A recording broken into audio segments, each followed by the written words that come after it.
November 2nd, meeting of the Board of Assessors. Make a motion to open. Thank you. Second, all in favor? Aye. First order of business today is to approve the minutes from October 5th and the open and executive sessions from October 20th. Have you had a chance to take a look? Yep. Make a motion to approve. I'll second. All in favor? Aye. Aye.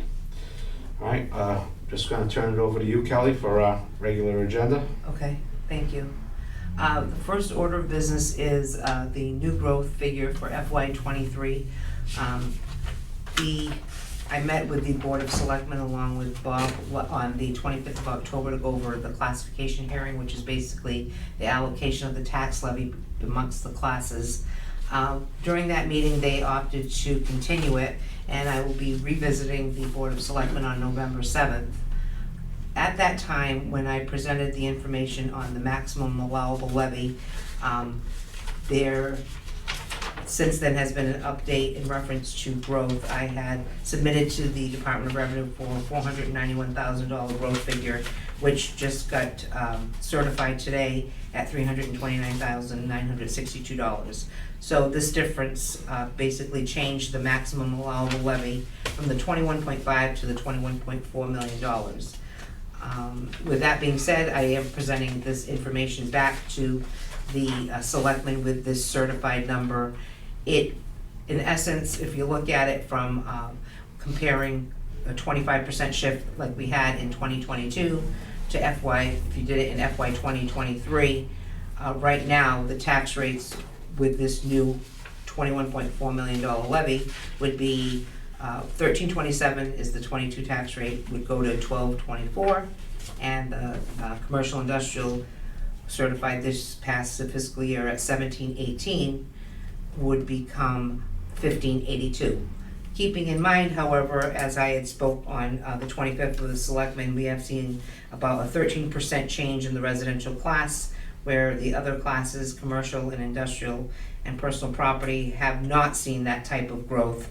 So the recommendation of the Board of Assessors was to do a shift of 50% and allocate the tax levy and put more burden on the commercial, industrial, personal property classes. We can just go along. I have the scenario of the next page where if you're looking at with the new levy that is going to be much more accurate in respect to having the new growth now certified, doing the same 25% tax shift in FY22 for a sampling of a residential property. I used the average single family value for 22 was $344,800, and the average bill with the tax rate that was certified at the 25% shift of $1,327 per thousand made the tax bill $4,575.50. If you use that same scenario for this year with using the maximum allowable levy, it would change the tax rate, as I said earlier, to $1224. But again, the average single family value has gone up from $344,800 to approximately $394,000.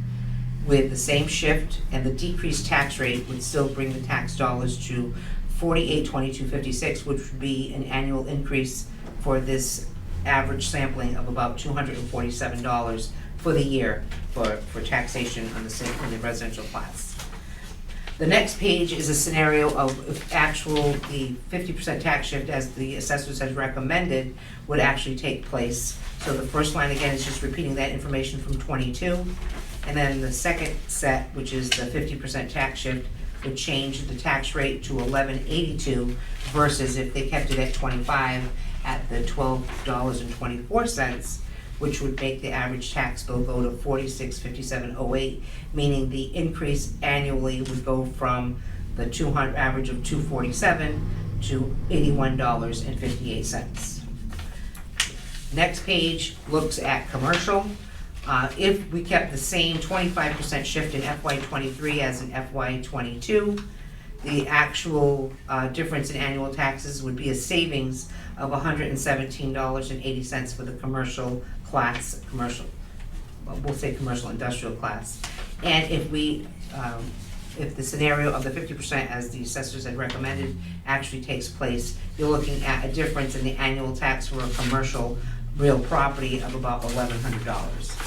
So just to recap on what was said, the rationale is, of course, for this year, since we're seeing so much more growth in the residential class than in the commercial industrial classes, to alleviate that burden, to shift more than we normally do in the Acushnet, which is the average of 25%, to the 50% shift onto the off the residential class.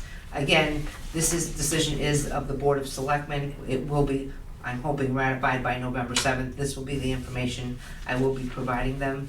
Since the 25th, I have met with one selectman. We have gone through it thoroughly, and they're looking, the rationale for that is they're looking to possibly decrease the levy even more by leaving less in overlay for FY23, which is basically the liability account for any exemptions, abatements, or appellate tax board liabilities, as well as alleviate some of the solar revenue fund monies that are part of the recap as well.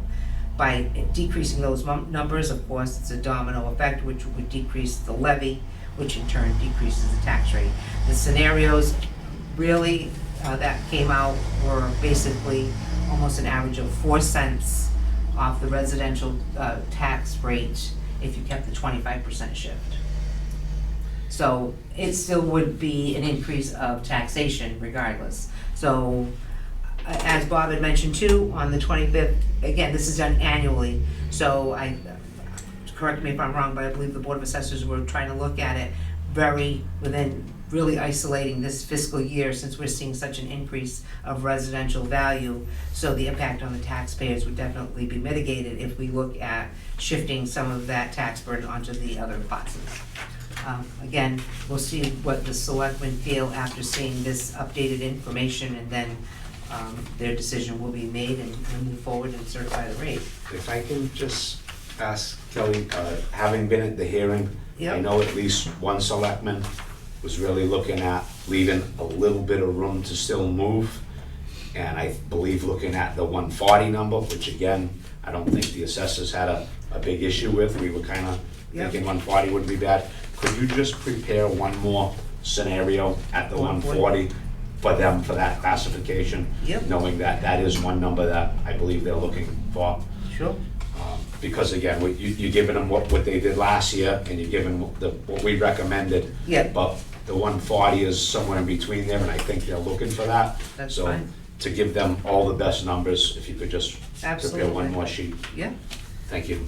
No problem. So basically, just so you have in mind, the 1224 residential tax rate, that for the 25% shift in a scenario for the same numbers would decrease the tax rate to $11.99. So I can definitely do, it's easier to see it when it's actually tax dollars. Yeah. It's more visual. Well, so- what I think everybody wants to see is that bottom line, the difference Yep. in the annual. And again, the difference for the residential is either $247 more, keeping it the same, or only $81 more That's with the shift reality. we tried to put on. That's But right. it does climb up the, it makes almost a $1,200 difference in the commercial too. So, Absolutely. it is a smaller gang of properties, but, if we can just do that with Yep, the I'll do 140, the and ones. No problem. so they can see that bottom line and make their best decision. No problem. Also, with that being said, the recap process is well underway. Most of the accounting aspect of it is done. I will be speaking with a town accountant. Now that the value side is pretty much certified, it all kind of comes together once classification is actually ratified, and then we can submit to the state moving forward on that. So our timeline is definitely promising, where the tax bills will go out timely for the January 1st date. And lastly, for the open session, we're requesting the next Board of Assessors meeting to take place on December 7th at 4 p.m. That's good. Okay. We do have matters in executive session, then to reconvene to Okay. vote and accept. We do have to go into an executive session to discuss and review Chapter 61 applications. Make a motion. We have a motion, I'll second, to go into executive session to discuss these applications. We will come back in regular session to approve or disapprove of them. I'll second that. All in favor? Aye. Aye. We are in executive session. Okay. Okay, we are ready to come out of executive session and back into regular session Make to that vote motion. on our applications. I'll make that motion. We have a motion, I'll second. All in favor? Aye. Okay, So, and we're good for Kelly, the why don't next. you guide us through the, what we're voting on here? Oh, okay, I'll go The through chapter it. 61. So, the board reviewed, FY '24, Chapter 61A, Chapter 61B applications. There were 3 Chapter 61A and 2 Chapter 61B. The review of FY '23 personal exemptions, there was one new 17D applicant, and then the repeat applicant 17D, there were 3, 41C, there was 1, 22A, there was 1, 22 capital E, there was 1. Then review of 2 first rights of refusal, Chapter 61B, credit land, map 3, lot 16A.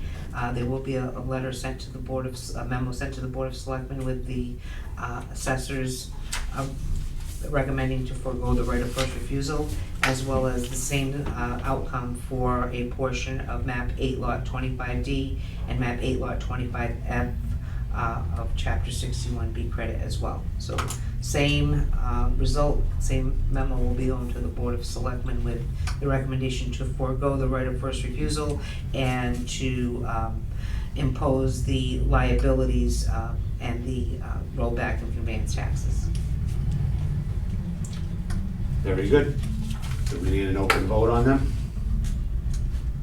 We've already I think you voted had in already. executive session to approve them all, so. Yeah, and just, And for our recommendation? yep, and just accept it in open session. I think that's all you have to do. Okay. I'll make that motion. There is a motion, I'll second. All in favor? Aye. Aye. Okay. So moved.